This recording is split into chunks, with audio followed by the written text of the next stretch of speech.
राज्यसभा चुनाव, सपा में तनाव, स्वामी प्रसाद ने अखिलेश के खिलाफ खोला मोर्चा। राज्यसभा चुनाव से पहले सपा में टूट पक्की, पार्टी के विधायकों ने भी कर दिया ऐलान। राज्यसभा चुनाव से पहले अखिलेश यादव को पड़ गए लेने के देने, धरा रह गया पीडीए का प्लान।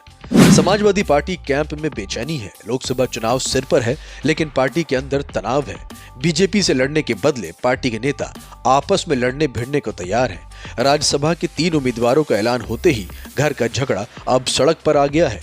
तनातनी तो लंबे समय से चल रही थी, बस राज्यसभा के टिकट ने उसे हवा दे दी। पीडीए के नाम पर अखिलेश यादव के खिलाफ मोर्चा खुल गया है। अखिलेश यादव ही कहते रहते हैं कि उनका पीडीए इस बार एनडीए को हराएगा। वे पीडीए का मतलब पिछड़ा, दलित और अल्पसंख्यक बता रहे हैं। सबसे पहले स्वामी प्रसाद मौर्य ने अखिलेश यादव को चिट्ठी लिख दी। अखिलेश को भेजने से पहले उन्होंने इसे मीडिया को दे दिया। चिट्ठी लिखने के पीछे उनका असली मकसद भी यही था। वे चाहते थे कि सब जान जाएं कि स्वामी प्रसाद मौर्य अब नाराज चल रहे हैं। उन्होंने पार्टी के राष्ट्रीय महासचिव पद से इस्तीफा दे दिया है।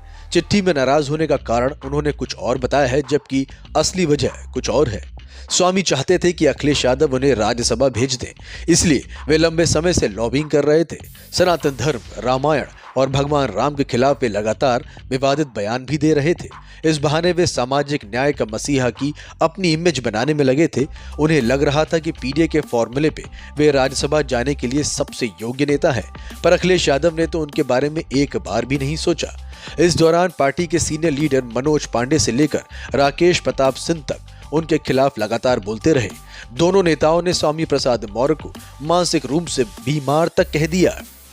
कई सवर्ण नेताओं ने उन्हें पार्टी से बाहर करने की मांग की। स्वामी इस बात से भी दुखी थे कि उनके पूर्व दामाद नवल किशोर शाक्य को लोकसभा का टिकट दे दिया गया है, लेकिन उन्हें सबसे बड़ा झटका तब लगा जब राज्यसभा के लिए उनके नाम पर विचार तक नहीं किया गया। स्वामी प्रसाद मौर्य पिछले विधानसभा चुनाव हार चुके हैं। इसके बावजूद अखिलेश ने उन्हें विधान परिषद का सदस्य बनाया। अखिलेश यादव के लिए पल्लवी पटेल भी नई मुसीबत बन गई हैं। वे अपना दल कमेरावादी पार्टी से विधायक हैं। मन ही मन वे राज्यसभा जाना चाहती थी। पिछले 5 दिनों से वे अखिलेश यादव से मिलने की कोशिश कर रही थी। अखिलेश से मिलने का समय उन्हें मंगलवार को मिला।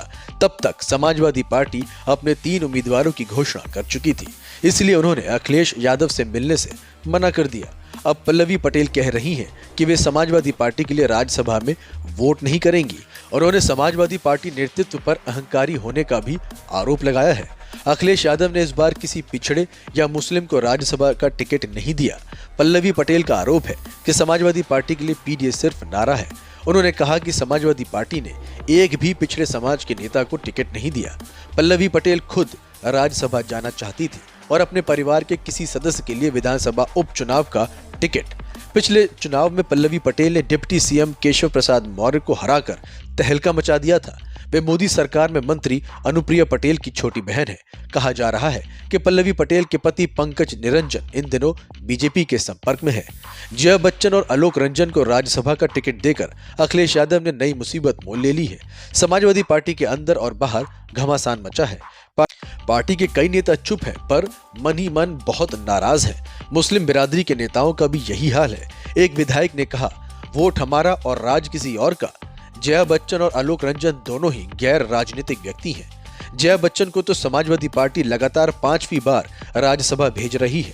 उनको एमपी बनाने से कोई राजनीतिक मैसेज नहीं जाता है। पार्टी के दूसरे विधायक ने कहा कि हम पिछड़े की बात करते हैं, पर टिकट कहां मिला। आलोक रंजन यूपी के चीफ सेक्रेटरी रहे हैं। जया बच्चन और आलोक रंजन दोनों कायस्थ बिरादरी से आते हैं। अगर राज्यसभा चुनाव में वोट डालने का मौका आया तो फिर अखिलेश यादव संकट में आ सकते हैं। Bureau report.